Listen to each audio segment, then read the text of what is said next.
All right. Guys, I don't know if you have heard about the transfer guidelines that FIFA imetoa. Have you heard of them? Nah, update me, bro. Yeah. All right. So FIFA wamesema teams can, football associations rather, zinaweza fungua the transfer window. So you can start getting guys in. I think sijui ni ya country gani washafungua. There's a country yenye washafungua. EPL walisema watafungua July 25th. I think that's when they vision to have completed the league. So inamaanisha like Man United, if you go and sign Sancho, and he comes before you are done with the Europa League games, anaweza kuja na wachezee Europa League. The same season ametoka of course kucheza for Borussia, alikuwa acheza Champions League I think, but walifutwa. So it basically means the clubs, or they can sign players now, they can come in and they can help them complete these games, the seasons zenye zimebaki. Come Man City, I don't know if they are signing anyone, but they still have a fixture to go with Real Madrid.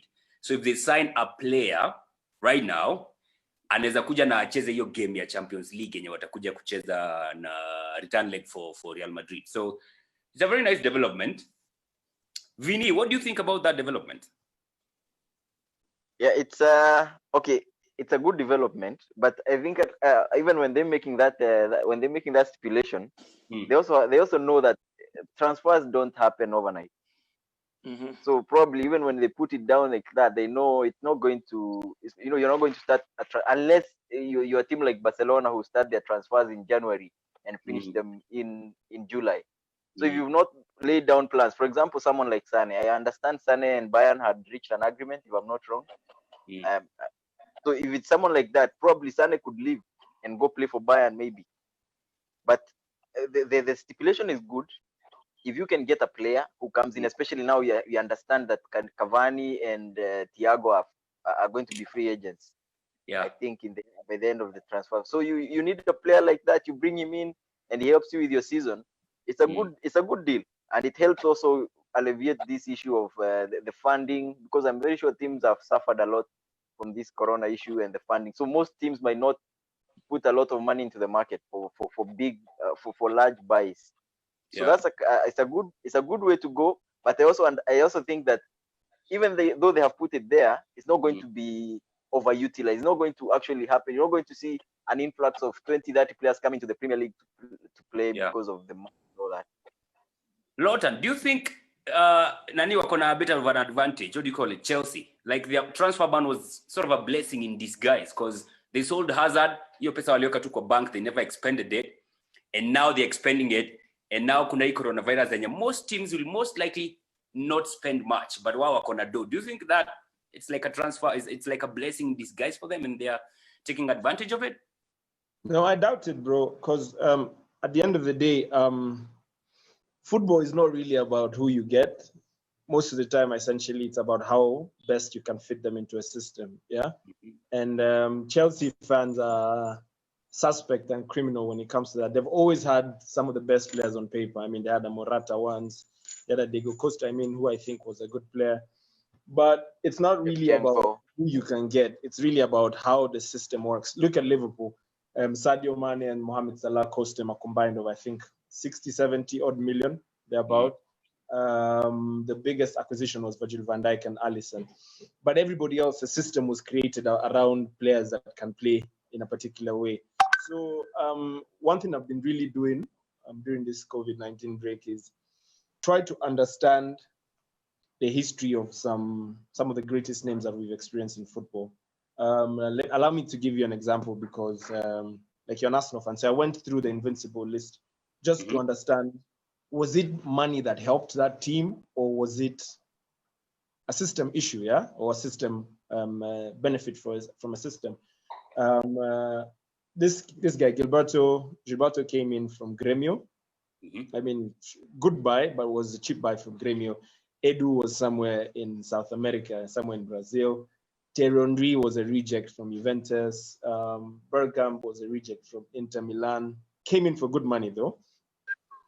Sol Campbell was a big snatch from the rivals. His contract was dying out, so he didn't renew his contract with Spurs. Ashley Cole, was a boy from the team, from the system. So when you look at the whole team, Pires was brought in from a money move from Marseille. I mean, Marseille is not. I mean, that's like buying Nicolas Pepe now. Okay, Pepe is a little bit more expensive. It's like buying Dan James, yeah. And then he comes. So having Ziyech, having Timo Werner doesn't guarantee you. It guarantees you good names on paper, yeah. But bro, I think it's far from done. Not so much. Yeah, so that's why I'm looking at what Pep is talking about right now when it comes to transfers. Pep is all about, oh, can we get people from Valencia now? Yeah, can we get cheap buys from Leicester? They're trying to go out for Chilwell. Yeah, can we get this right back from Porto? So it's not really going for the marquee signings. It's more or less trying to go for who signings. Yeah.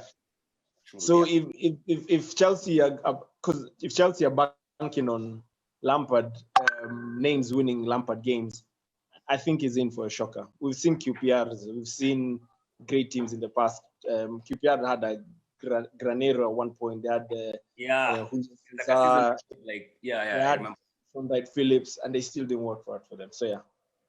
All right, Ribia, what are your thoughts? Now Chelsea wako na advantage over everyone else because they're going for the big names. On the other hand, they may go for the big names, yes, but mwishowe ni kind of pile pressure on Lampard because unajua Chelsea ni a more of results oriented club. So tukikuletea majina yote na you don't give us maybe a trophy next season, you might be a club legend, but they might fire your ass. The issue with Chelsea before wasn't it was the management. They didn't have a management that trusted young players.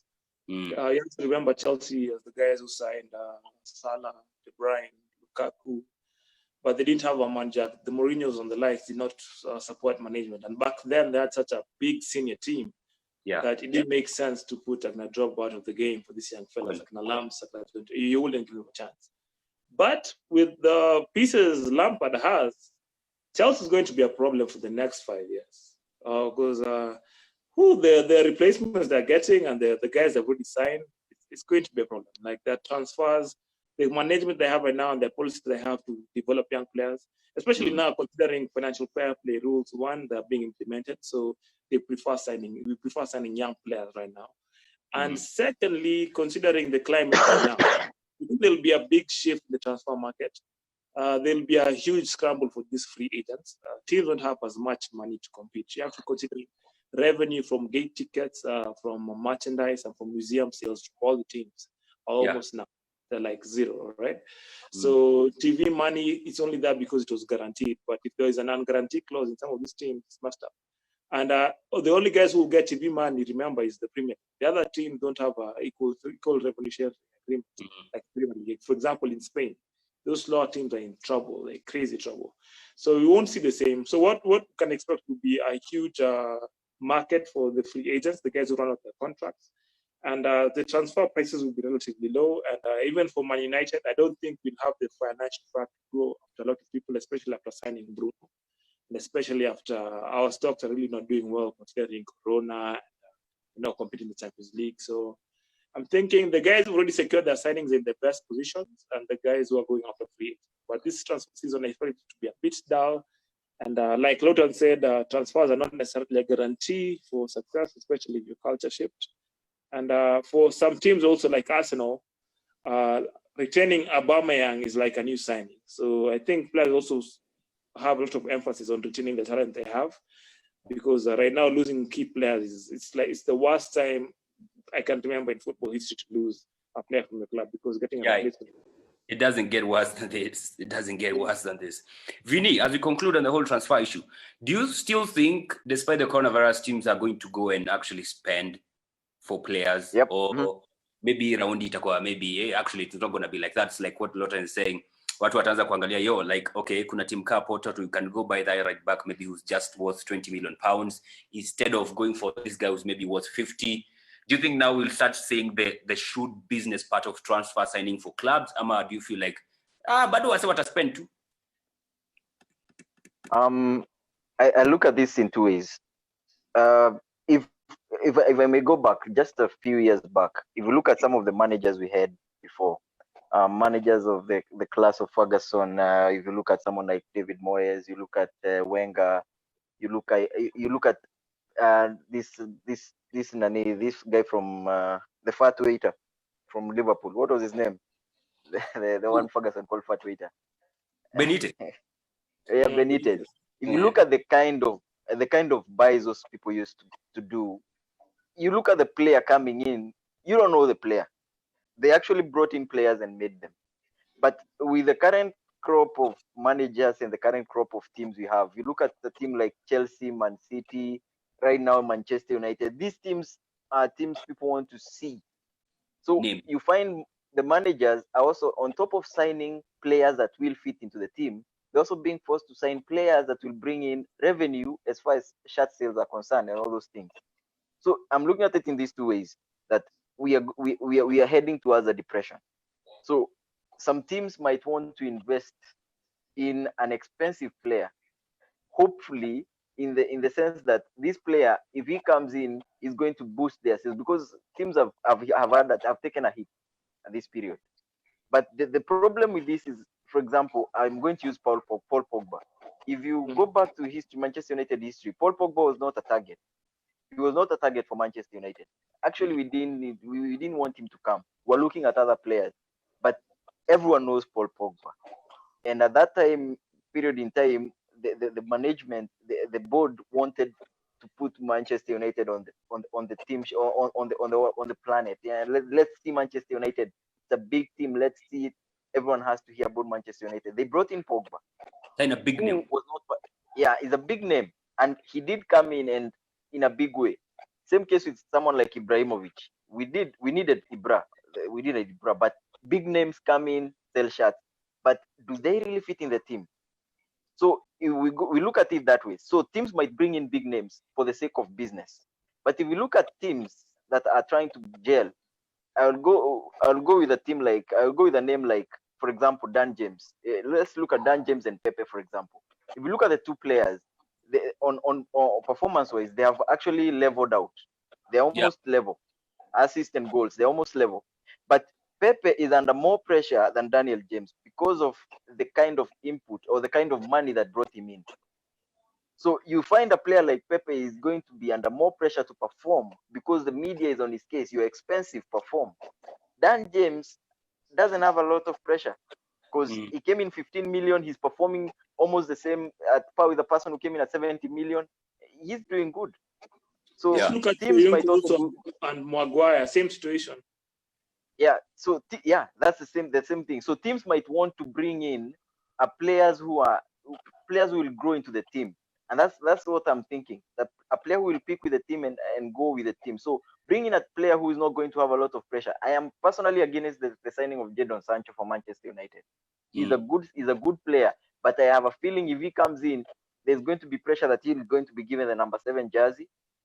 And then all that pressure of the number 7s that have come before him, and the fact that he plays for Manchester United, he plays for England, he's an English player, all those things are going to affect his performance, and then it's going to be a wasted output. So those two areas might come into play as we head into the next season. Teams might decide, hey, let's go for the cheap players, let's go for players with potential, let's avoid these marquee signings, the big names. Others might think, hey, we are a big team, we are a big name. Let's sign a big player, comes in, helps improve our credit, considering what we've gone through. So it depends. It is all dependent on the management and what the teams are actually targeting.